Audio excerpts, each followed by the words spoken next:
어, 오늘 이 요한복음 4장의 배경은, 본문의 배경은 1절에 다음과 같은 구절로 시작을 합니다.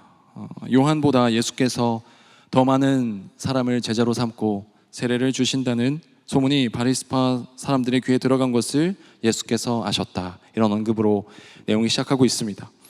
예수님께서 공생의 사역을 시작하시기 이전부터 이미 세례 요한도 사람들에게 세례를 주고 있었습니다. 그리고 그를 따르는 제자들도 있었습니다. 그런데 이제 요한보다 예수님에게 더 많은 사람들이 가르침을 구하게 되고 그의 제자가 되기로 하는 사람들이 이제 많아지기 시작한 거예요. 당연하게도 요한의 그런 요한 공동체, 요한 제자들과 예수님의 제자들 사이에는 묘한 경쟁 관계나 좀 의식하는 것이 생기지 않았겠습니까? 이제 새롭게 떠오르는 어떤 스타 강사처럼 저쪽으로 다 제자들이 가게 되면 이제 여기 있던 사람들이 저기 뭐야? 왜 저희가 많아지지? 저희한테 좀 뭐가 있는 거지? 이런 좀 궁금함이 생길 수도 있고 경계하거나 견제하는 것들이 생길 수도 있을 것 같아요. 그래서 당연하게도 묘하고 불편한 그런 기류가 두 공동체 그 제자들 사이에 있었을 것이고, 예수님은 그 당신의 제자들과 이 세례 요한의 제자들 사이에 갈등이 생기는 것을 원하지 않으셨던 것 같습니다. 그래서 그 갈등을 피하기 위해서 자신의 고향이었던 갈릴리로 이제 돌아가기로 결정을 하시죠. 사역하시던 갈릴리로 돌아가기로 결정하십니다. 근데 심지어 본인이 하신 일이 아님에도 불구하고 그냥 갈등을 피하기 위해서 돌아가시는 것을 볼 수 있어요. 그런데 갈릴리로 가실 때 일반적인 유대인이라면 스스로를 더럽히지 않기 위해서, 왜냐하면 당시에는 이방인과 어울리고 접촉하는 것을 내가 부정하게 된다고 생각했기 때문에 사마리아인들이 사는 지역을, 그 거주 지역을 분명히 돌아서 피해서 갔을 텐데도 불구하고 오히려 예수님은 이 사마리아를 지나서 가시는 것을 볼 수가 있습니다. 주님께서는 이 하나의 갈등을 피해서 그 민족 간의 갈등이라는 더 큰 갈등의 한복판으로 들어가시는 것을 볼 수가 있어요. 1절에서의 그 본문적인 상황을 보면 누가 더 누구 밑에서 세례를 많이 받는가, 이런 것과 같은 문제, 이러한 종교적인 갈등, 종교적인 그런 경쟁은 권력이나 어떤 영향력에 대한 그런 이슈를 불러일으키면서 누구나 쉽게 관심을 가질 수밖에 없는 그런 이야기죠. 누구나 쉽게 관심을 가질 수밖에 없을 것 같습니다. 소위 말해서 누가 더 요새 잘 나가고 누가 더 핫한지, 그런 부분에 대한 문제니까요. 그런데 반면에 이 유대인과 사마리아인 사이의 그 갈등 관계는 그렇게 인기 있는 어떤 소위 사람들이 관심을 갖고 막 거기에 붙들 만한 그런 이슈가 아니었어요. 사람들이 되게 복잡하게 생각하고 싫어하고 기피하는 그런 문제였습니다. 더군다나 이 큰 문제는 이 문제가 갖고 있었던 그 안 좋은 점이 뭐냐면, 그것을 다뤄봤자, 이 유대인들과 사마리아인들 사이의 문제를 다뤄봤자 그 득될 것도 별로 없었다는 거예요. 별로 이득이 될 만한 그런 문제가 아니었어요. 건드리면 피곤한 문제, 그래서 아무도 건드리지 않고 덮어놓고 서로 그냥 늘 얼굴 보지 않으면서 살아가는 그런 관계였죠. 3절과 4절의 말씀입니다.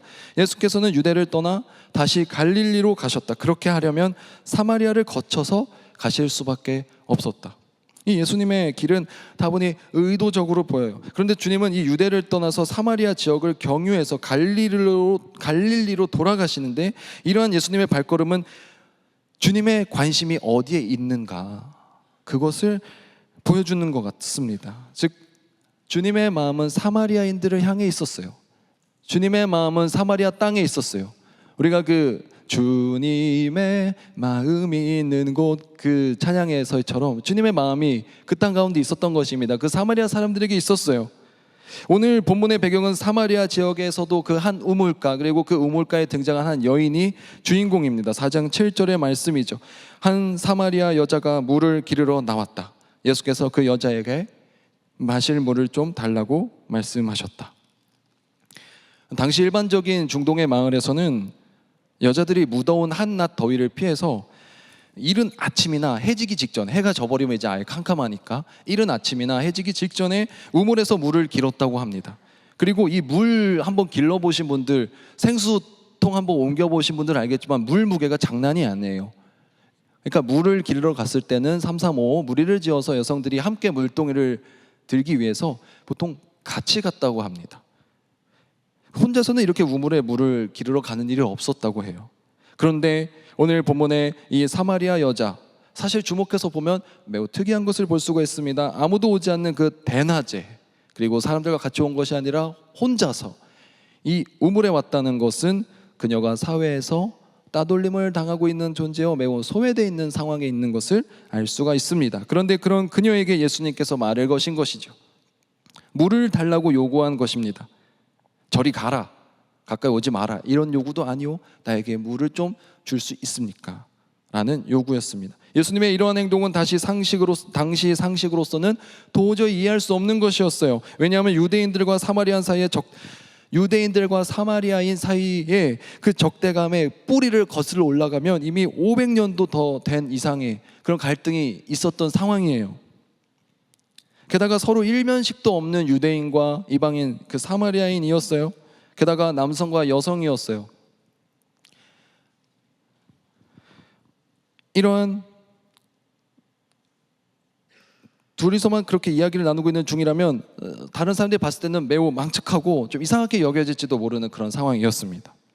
그러나 주님은 이러한 성별과 어떤 민족과 그런 구분을 짓고 있었던 그런 차별적인 간극을 그냥 관통해 가시는 분이었어요.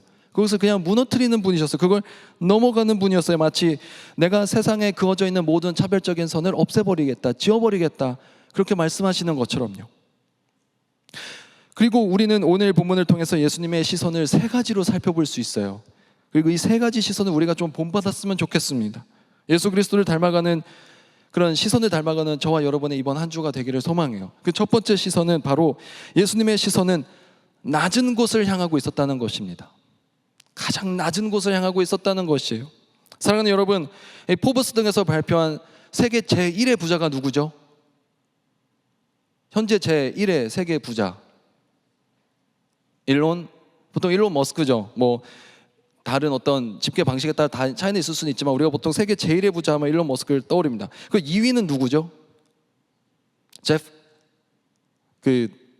베이조스, 아마존 CEO였던. 우리가 보통 이렇게 세계에서 제일 부자가 누구죠? 한국에서 제일 부자가 누구죠? 하면은 딱딱 나와요. 어떤 우리는 그런 거는 순서를 좀 알고 있으니까 관심도 가 있고. 그렇다면 여러분, 세상에서 가장 가난한 사람은 누군가요? 세상에서 가장 가난한 사람은 누구예요? 한번 생각해 보셨나요? 누가 가장 가난할까? 누가 가장 돈이 없을까? 바로 나. 네, 여러분, 세상에서 가장 가난한 사람, 저는 아마도 그 부룬디나 아프가니스탄 사람들인 것 같아요.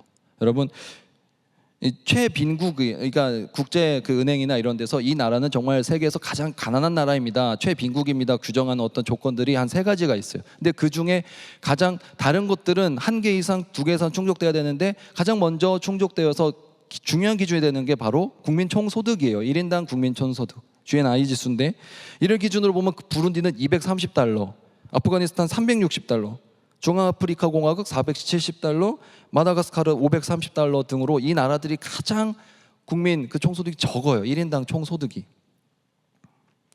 이런 소득 그런 기준으로 본다면 이들이 세상에서 가장 가난한 나라들이라 할 수 있겠죠. 근데 우리 평소에 그런 데 관심 없잖아요. 우리가 이 살아가고 있는 지구에서 지금 어딘가에 가장 어렵고 가장 정말 찢어지게 고생하고 있는 나라가 어딜까 한번 찾아보는 일이 별로 없잖아요. 우리는 어느 나라가 세상에서 가장 잘 살지, 어디가 사람들이 요새 가장 머물고 싶어하는 나라지 하는 것은 쉽게 찾지만, 여러분, 이 부룬디의 경우에는 230달러면은 30만 원 정도예요. 1년 총소득이 30만 원이면 한 달이면 2만 5천 원이고 하루면 800원이에요. 하루에 800원 벌면서 살고 있는 거예요. 국민의 평균이. 우리 800원 벌면은 어떻게 살죠? 버스 타면 돌아오질 못해. 버스도 못 타네 심지어. 사랑하는 엑스브리츠 여러분, 우리는 세상에서 가장 부자인 사람, 요즘 가장 핫한 사람, 가장 지혜로운 사람, IQ 높은 사람, 가장 잘생기고 멋진 사람들에 대해서는 우리가 쉽게 누가 관심을 가지지 않아도 눈길이 가고 자연스럽게 관심을 가집니다. 높은 곳을 향해서는 우리의 시선이 자연스럽게 가요. 그것을 보는 데에는 너무 기뻐해요. 그러나 이처럼 우리의 시선이 낮은 곳은 어떤가요? 낮은 곳을 향해서 바라보는 우리의 시선은 어때요? 사실 별로 관심 없어요. 교회에 나왔을 때도 마찬가지 아닌가요? 가장 좀 멋있어 보이는 지체, 가장 성격 좋아 보이는 지체, 가장 열심히 섬기는 지체, 우리는 자연스럽게 눈길 갑니다. 누가 시키지 않아도 그런 지체 꼽으라고 하면 사실 우리끼리 야 다음 연도 연합회 위원장 누가 되겠다. 야 거기가 회장감이지. 이런 거 얘기 잘 하는데 요즘 우리 부서에서 누가 가장 마음이 어려울까? 요즘 우리 부서에서 누가 가장 어려운 상황 가운데 있을까? 사실 그렇게 막 눈에 우리가 밝혀가면서 찾으려고 하지 않잖아요. 우리의 시선이 낮은 곳을 향하는데 익숙하지 않습니다. 그러나 우리의 시선이 낮은 곳을 향하는데 좀 익숙해졌으면 좋겠어요. 아니 노력이라도 했으면 좋겠습니다. 예수님을 기억하면서 예수님은 높은 곳 바라보시지 않으셨어요. 낮은 곳을 늘 찾아다니셨어요. 오늘 본문 4장 9절의 말씀입니다. 사마리아 여자가 예수께 말하였다. 선생님은 유대 사람인데 어떻게 사마리아 여자인 나에게 물을 달라고 하십니까? 유대 사람은 사마리아 사람과 상종하지 않았기 때문이다. 이렇게 되어 있어요. 물을 달라는 이러한 요청, 사마리아 여인에게도 낯선 것이었습니다. 누구도 자기에게 유대인 남성이 그렇게 요청한 적이 없으니까요. 의아한 거죠. 어쩌면 처음 겪는 이러한 일에 그녀는 의아함 가지고 반문하듯 물어본 것입니다. 선생님은 유대 사람인데 어찌해서 사마리아 여자인 나에게 물을 부탁합니까? 나에게 말을 겁니까? 이렇게 말하죠. 근데 이 사마리아 여인에게는 너무나도 어색했던 일이 예수님한테는 지극히 일상적인 일이었어요. 예수님한테는 평범한 일이었어요. 왜냐하면 그는 늘 그렇게 지내고 계셨으니까요. 누가복음 8장 1절부터 3절까지를 보면 이렇게 나옵니다. 누가복음 8장 1절부터 3절까지. 그 뒤에 예수께서 고을과 마을을 두루 돌아다니시면서 하나님의 나라를 선포하며 그 기쁜 소식을 전하셨다. 2절에 그리고 악령과 질병에서 고침을 받은 몇몇 여자들도 동행하였는데 7 귀신이 떨어져 나간 막달라라고 하는 마리아와 헤롯의 청지기인 구사의 아내 요한나와 수산나와 그 밖에 여러 다른 여자들이었다. 그들은 자기들의 재산으로 예수의 일행을 섬겼다. 예수께서는 여성에게 말을 거셨습니다. 아예 여자들을 그리고 자기 제자 그 무리 가운데 공동체 가운데 받아들여 주셨어요. 그리고 여자로부터 재정 지원을 받기도 하셨습니다. 굉장히 혁신적인 일이었어요. 당시의 남성들은 여자들에게 재정적으로 의존하는 것을 생각하지 않았습니다. 그렇게 하고 싶지도 않았어요. 아마 수치스러운 거라고 여겼을 것입니다. 그런데 예수님께서는 여성들을 사역에 참여시켜 주셨고 양육시켜 주셨고 그들의 도움도 기꺼이 받으셨어요. 진정으로 공동체를 이룬 것이지요. 게다가 몇몇의 여성은 예수와 함께 다니기도 했습니다. 같이 동역해서 사역을 했어요. 2024년이 아니라 1세기인데 예수님의 시선은 늘 낮은 곳을 향하고 있었던 거예요. 시선이 그의 행동을 이끌어갑니다. 이것은 당시로서 약자를 대하는 세상의 방식과는 전혀 다른 것이었어요. 철저한 약육강식의 세계였습니다. 지금보다도 더 힘의 논리와 줄세우기만이 존재하는 사회에서 여성과 아이들, 장애인은 필요 없는 존재였어요. 약한 존재였어요. 늘 배제되고 피해를 입을 수밖에 없는 계층의 사람들이었습니다. 그러나 다른 이들이 높은 것을 향해서만 눈길을 돌릴 때 누가 가장 권력자인가, 누가 가장 돈이 많은가, 누가 가장 나를 지켜줄 수 있는가, 그런 곳에 눈을 돌렸을 때 주님은 그 세상의 눈길이 닿지 않았던 이들에게 늘 따뜻한 시선을 보내주셨던 거예요. 그리고 이것이 저에게 큰 위로가 되어주더라고요. 상처받고 소외된 영혼. 사랑하는 엑스브리츠 여러분, 저와 여러분 가운데 모든 영역에서 절대적으로 소외받지 않고 있는 사람이 있을까요? 나는 절대적으로 소외받지 않는 절대적 인싸다. 아니요. 우리 가운데는 어떤 영역에서든지 아니면 삶의 많은 영역에서 늘 소외를 당하고 어려워하고 배제되는 경험들이 있습니다. 다들 건강하게 지내는 것 같은데 갑자기 나한테만 큰 병이 생긴 것처럼 느껴질 때가 있어요. 나에게 육신의 큰 질병과 고통이 찾아와서 수많은 좌절과 슬픔을 느끼곤 합니다. 다들 대학에 다니고 다들 마음에 찾는 전공 찾아서 열심히 사는 것 같은데 나는 2년이고 3년이고 아직도 공부하고 계속 재도전해야 할 때 그 초조함과 외로움 이루 말할 데가 없잖아요. 이러다 내 인생 어떻게 되는 거 아닌가 하는 걱정들이 있죠. 또는 계속해서 취업에 실패하고 원하던 회사 이력서 넣기만 하면 함께 할 수 없다는 메일만 오고 직장에 다니는 친구들 왜 그렇게 부러운지, 나는 언제 일하나, 이러다 평생 백수이가 되는 거 아닌가. 그런 불안감이 우리에게 찾아오곤 하죠. 그런 의미에서 저와 여러분은 모두 사마리아 여인과도 같은 상황이지 않으신가요? 근데 주님께서 우리의 그런 가장 낮아져 있는 부분들을 먼저 바라봐 주신다는 거예요. 그것이 저와 여러분에게 위로가 됐으면 좋겠습니다. 여러분이 상황이 낮아지고 무너져 있으면 무너져 있을수록 여러분의 상황이 정말 세상의 눈길이 닿지 않는 그런 낮은 곳에 던져져 있는 것만 같이 느껴질수록 주님은 오히려 거기에 먼저 시선을 주시고 거기에 먼저 주님의 관심을 주신다는 것을 우리가 믿고 나아갔으면 좋겠습니다. 주님은 그러한 우리의 낮고 낮아진 마음에 가장 집중해 주신다는 거예요. 위로의 하나님께서 우리를 그렇게 바라봐 주신다는 것이죠.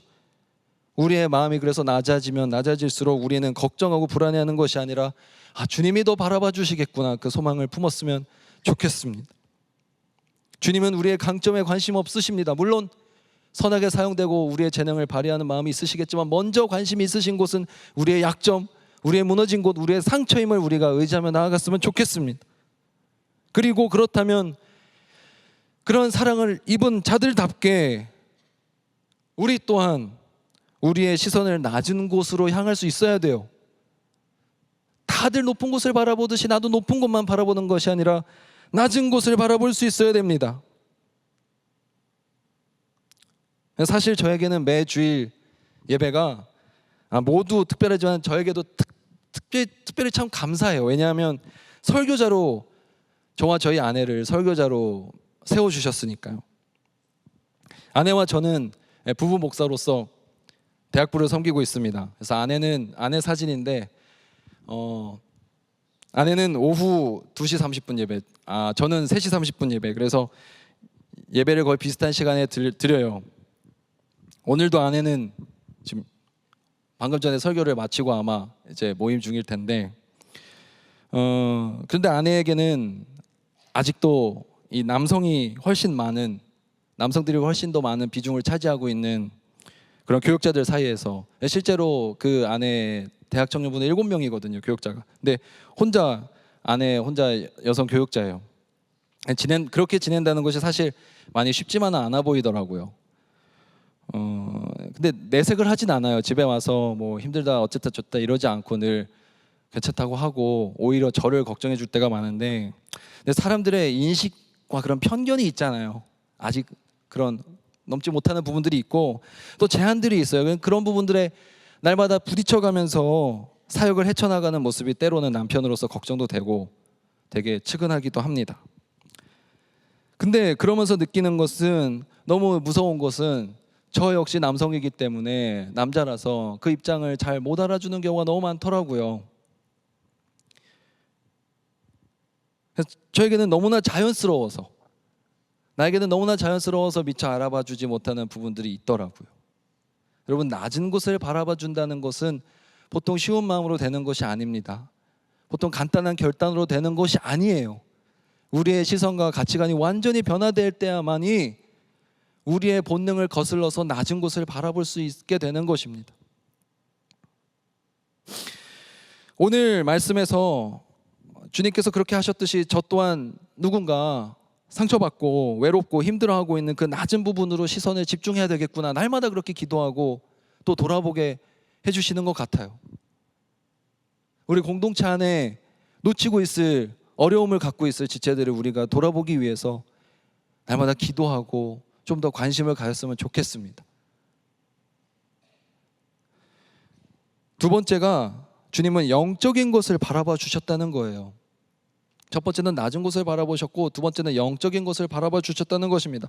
주님께서 이 생수 이야기를 하셨을 때 우물가의 여인에게 여자의 반응은 물기를 그릇하고 두레박인데 그 우물의 깊이를 얘기하고 있어요. 요한복음 4장 11절의 말씀, 여자가 말하였다. 선생님에게는 두레박도 없고 이 우물은 깊은데 선생님은 어디에서 생수를 구하신다는 말입니까? 이렇게 물어봐요. 그러면서 이 우물은 그들의 조상 야곱이 남긴 유산임을 강조해요. 여자는 계속해서 이러한 물리적 수단이나 현재적 상황에 대해서만 생각하고 말하는 것을 볼 수가 있습니다. 물리적 수단하고 현재적 상황.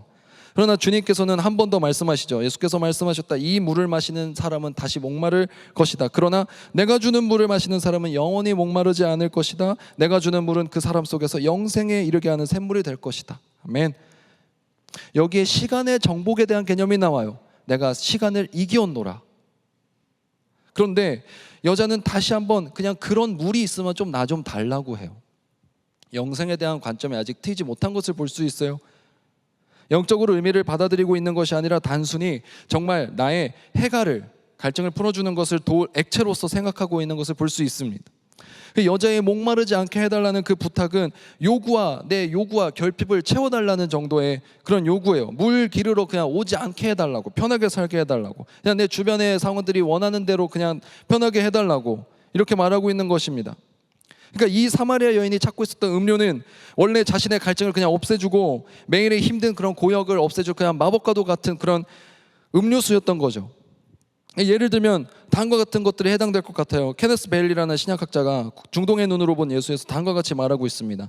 이런 사마리아 여인이 원했던 물은 다음과도 같다. 내 육신에 고통을 덜어주고 내가 쾌적함을 느끼게 해줄 그런 종교, 나를 죽음의 공포로부터 구해주는 그런 종교, 나를 우울함에서 건져주는 그런 종교, 나에게 더 안전한 그런 사회적인 거리를 만들어주는 종교, 이런 나를 더 안전하게 만들어주고 내 욕구를 채워주고 내 불안을 해소시켜주는 그런 수단으로만 이 물을 찾고 있는 것을 볼 수가 있습니다. 그러나 예수님께서는 그런 물이 있으면 좀 달라고 하는 여인의 질문에 오히려 전혀 다른 대답을 하시죠. 뭐라고 대답하시나요?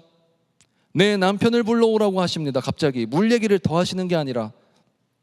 왜 그러셨을까요? 이 남편을 데려오라는 명령은 이 여인으로 하여금 자신의 주변의 삶을 다시 돌아보게 해주는 효과가 있었어요. 그녀가 붙잡고 있었던, 의지하고 있었던 세상의 방식들에 대해서 돌아보게 해주신 거예요. 그 자신이 의지하고 있던 세상의 것들을 재인식하게 됩니다. 그녀는 이전에 5명의 남편에게서도, 그리고 지금 만나고 있는 6번째 남편이라고도 하지 않는 그 매우 불안정한 잘못된 관계였던 것으로 보이는데, 그런 6번째 남자에게서도 온전하고 화목한 가정을 이루고 있지 못하잖아요. 그것이 그녀가 계속 마시고 있던 음료였어요. 그런 위안이었죠. 그러나 그것은 그녀를 전혀 채워주지 못했고, 그 이야기의 주제는 갑자기 예배로 이어지는 것을 볼 수가 있습니다. 그녀가, 이 사마리아 여인은 자신의 가정사, 자신의 개인 프라이버시를 공개하고 싶지 않았던 것 같아요. 그래서 예배로, 이곳에서 예배를 드리는데 그것이 문제가 있는 것인가, 이렇게 다른 예배에 대한 주제로 갑자기 대화를 옮겨요. 그런데 오히려 그것이 바로 주님이 원하셨던 대화의 방향이었던 것입니다. 먹고 사는 문제가 아니라 예배에 대한 이야기로 이어지는 것, 그것이 바로 주님의 대화가 궁극적으로 나가고자 하는 방향이었던 것이죠.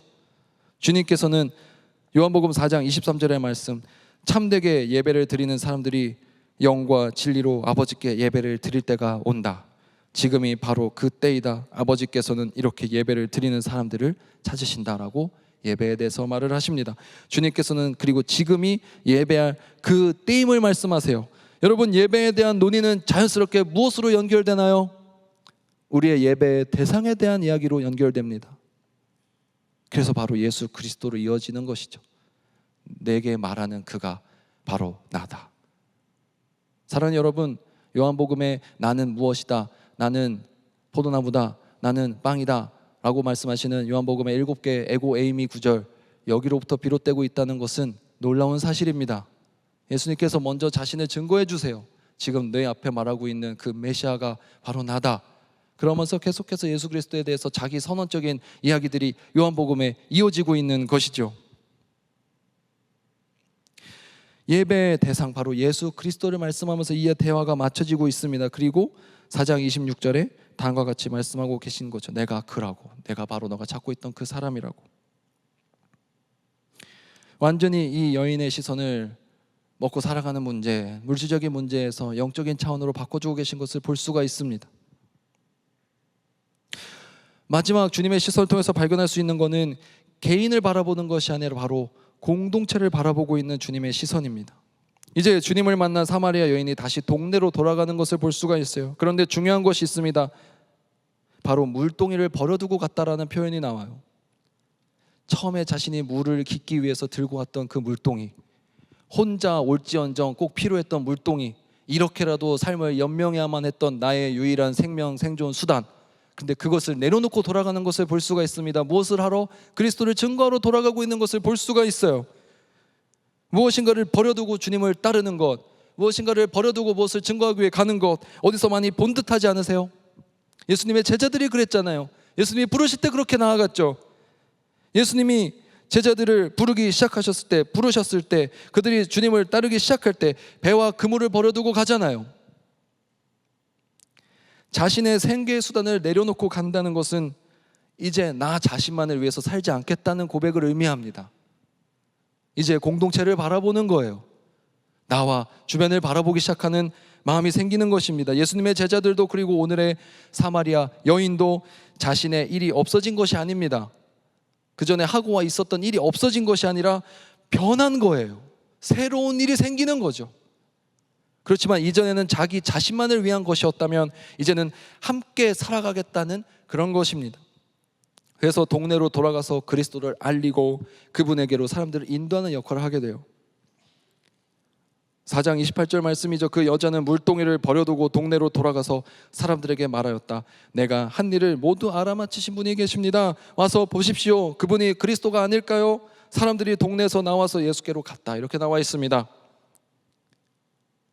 주님은 우리의 시선이 나 자신에게만 향해 있는 그런 이기적인 시선이 아니라 내 주위를 함께 둘러보길 원하고 계십니다. 그리고 주님이 그러셨어요. 사마리아 여인은 공동체로부터 소외당하고 따돌림 당하던 사람이었습니다. 누가 알아봐 주지도 않았어요. 혼자 있었던 사람이에요. 그런데 한 사람과의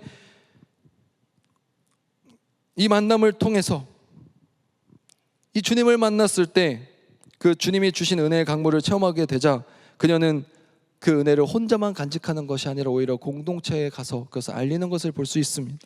주변 사람들에게 전파하는 것을 볼 수 있어요. 사랑하는 여러분, 말씀을 맺겠습니다. 지금까지 우리는 예수님과 사마리아 여인과의 만남을 통해서 예수님의 시선이 세 가지를 바라보고 있는 것을 알 수 있어요. 낮은 곳, 그리고 영적인 것, 그리고 공동체, 이것을 바라보는 것을 알 수 있습니다. 그러나 우리는 늘 사실 본능적으로 높은 것을 바라보게 돼 있어요. 본능적으로 육적인 것을 바라보게 돼 있습니다. 본능적으로 자기 자신만을 바라보게 세팅이 되어 있어요. 디폴트 값이 그래요.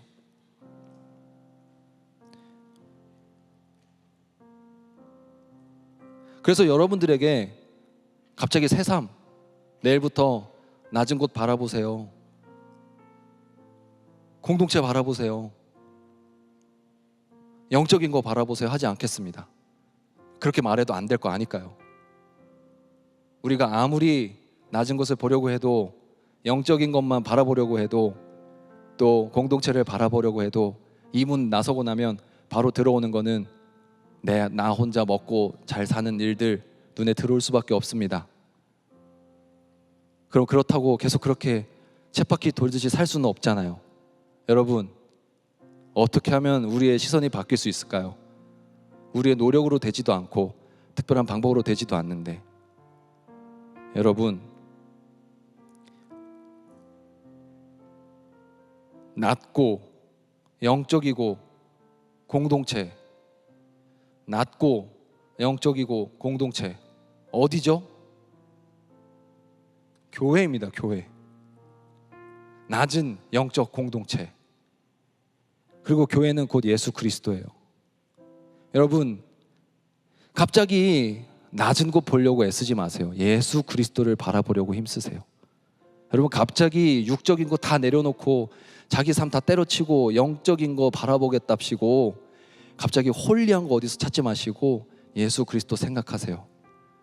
여러분, 공동체에 억지로 나보다 공동체에 우선 여기려고 갑자기 있지도 않던 이타적인 마음 막 내 안에서 끌어내려고 하지 마시고 예수 그리스도 많이 묵상하세요. 예수 그리스도를 묵상하고 예수 그리스도를 바라보기 힘쓰는 것이 자연스럽게 우리의 시선을 낮고 영적인 공동체로 이끌어 줄 것입니다. 여러분, 이 모든 것이 예수 그리스도를 묵상하고 예수 그리스도를 바라보는 것에 열쇠가 있어요. 그래서 오늘 주님이 여러분들에게 말씀하고 계십니다. 너희가 바라봐야 할 것은 바로 나다. 그게 나다라고 I am, 그렇게 말씀하고 계십니다. 사랑하는 여러분, 우리의 시선 우리의 노력으로 잘 바뀌지 않습니다. 다른 노력으로 어떤 장치들로 되지 않습니다. 우리가 낮은 곳을 바라보고 영적인 것을 바라보고 이 공동체를 바라보는 삶을 살기 위해선 예수 그리스도 한 사람을, 예수 그리스도 한 분을 먼저 마음 가운데 깊이 새기실 수 있는 여러분이 되시기를 간절히 소망하고 축복합니다. 여러분, 우리 가운데 너무나도 낮은 곳에 있는 지체들이 있습니다. 외면하지 않았으면 좋겠습니다. 높은 곳에 있는 지체들 알아서 잘 지냅니다. 낮은 곳에 있는 지체들이 급해요. 죽어가고 있어요. 괜찮다고 해도 믿지 마시고 한 번 더 물어봐 주시고 살펴주시고 도와주세요. 여러분, 육적인 것에 답 없는 거 알고 계시잖아요. 우리 영적인 것을 붙잡읍시다. 영적인 것을 붙잡고 나아갑시다. 단순히 나를 즐겁게 해주는 거, 나를 기쁘게 하는 거, 나의 쾌락을 만족시키는 거 말고 예수 그리스도로 인한 영적인 것을 의지하며 나아갑시다. 그리고 여러분, 우리 함께 삽시다. 남만 살아도 안 되고 나만 살아도 안 되고 우리 함께 살아야 됩니다. 우리 공동체를 위해서 그 안에서 나도 포함된다는 것을 기억하셨으면 좋겠어요. 내가 먼저 살고 그리고 다른 이들을 사랑으로 섬길 수 있는 그런 아름다운 액츠 1부가 되게 해달라고, 액츠 2부가 되게 해달라고, 액츠 5부가 되게 해달라고, 브릿지가 되게 해달라고 우리 공동체를 위해서 그렇게 기도했으면 좋겠습니다. 예수 그리스도를 많이 찾으세요. 예수 그리스도를 늘 구하세요. 예수 그리스도를 많이 생각하세요. 그리고 여러분들만이 생각하고 계신 그 예수 그리스도의 모습을 많이 묵상하시면서 그분을 그리고 그분을 닮아가실 수 있는 이번 한 주간이 되기를 소망합니다. 그래서 이번 한 주간 주님을 진정으로 만나는 그런 사마리아 여인의 한 주간이 되시는 저와 여러분이 되기를 진심으로 소망하고 축복합니다. 함께 기도하시겠습니다. 사랑의 하나님 아버지, 우리의 시선을 바꿔 주시옵소서. 날마다 높은 곳만을 바라보던 나의 시선을 돌아봅니다. 날마다 육적인 것만을 바라보던 나의 시선을 돌아보고 나 자신만을 바라보던 나의 시선을 돌아보며 주님 앞에 나아갑니다. 주님, 나의 시선을 예수 그리스도의 시선을 닮아가게 하여 주시옵소서. 주님, 낮은 곳을 더 바라보게 하여 주시고 영적인 곳을 바라보게 하여 주시며 공동체를 함께 가는 삶을 바라보게 하여 주시옵소서. 모든 것 맡겨드리며 예수 그리스도의 이름으로 기도드립니다. 아멘.